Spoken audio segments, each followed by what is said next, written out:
True. Dreamworks interactive DVD game. Now, I actually think this is a great DVD game, assuming you're a kid. It's basically a digital board game with each space having a different challenge. They range from good old quizzes about various Dreamworks properties and general knowledge, to spot the difference challenges, physical challenges like doing star jumps, and there are even a couple of simple arcade games such as skee ball. Great presentation, lots of personality, plays at a decent pace, and has solid replay value, assuming you're a kid, as all the challenges are very easy and simple. But if you have young ones, I think that they would enjoy it. Ben 10 DVD game. This is a digital board game, this time based around the cartoon Ben 10. I've never seen Ben 10, but from what I've seen of the show in this game, it seems to be some kind of body horror for kids. As such, this game is also aimed at kids, but that doesn't necessarily mean it's bad. Spoiler, it's totally bad. Anyway, the aim is to be the first player to master the power of all the aliens in Ben's magic wristwatch. You do this by rolling a number which will move you forward that number of spaces. Then if you land on a good alien, you'll play a simple minigame.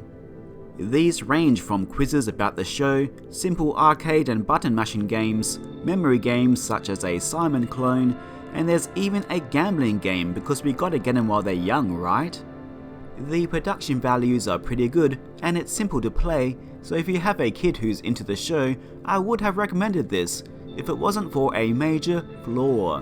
This flaw is that it's designed like those crap 90s licensed board games, complete with squares that make you lose an alien/progress, or even send you right back to the start, and this happens so frequently that it becomes infuriating. Plus, it means the game drags on forever.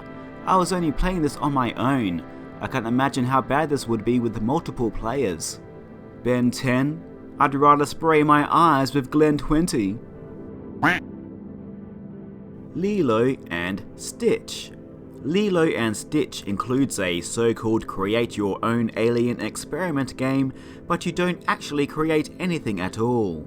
Instead, it's the usual quiz about the movie, plus some terrible trial and error segments where you have to mix alien genes together in a predetermined order. Boring. At least some of the writing is funny, but not enough to leave me in Lilo and Stitches. Ha ha ha ha. As for the movie itself, I think it holds up pretty well. It's a lot of fun and has a lot of heart, though it would have been nice if they hired more actual Hawaiian actors. The movie can also give you tonal whiplash when it suddenly gets very goofy out of nowhere, but it's all in good fun, so whatever. Alvin and the Chipmunks. This one includes the Chipmunk Funk Mixer, which is very boring indeed. It just lets you select certain instruments to turn on and off in one of their songs, with basically no creativity involved. Boring. As for the movie, there is one great joke, about 4 good ones, and the rest of the movie is entirely forgettable. I thought these chipmunks stunk. Over the Hedge Backyard Obstacle Course. The Over the Hedge DVD includes a game which is very nicely animated, much like the actual movie. The aim is to disable the security in the backyard by guiding a squirrel around via a laser pointer. Basically, it's a very simple maze, concluding with a very simple puzzle where the player has to pick the right wire to pull to disable all the security. So yes, it looks the part and it's faithful to the movie, but it's also very short and not terribly interesting. As for the film itself, it's certainly a fun family movie with heart, and it's not a bad way to spend an evening, though ultimately it's quite forgettable.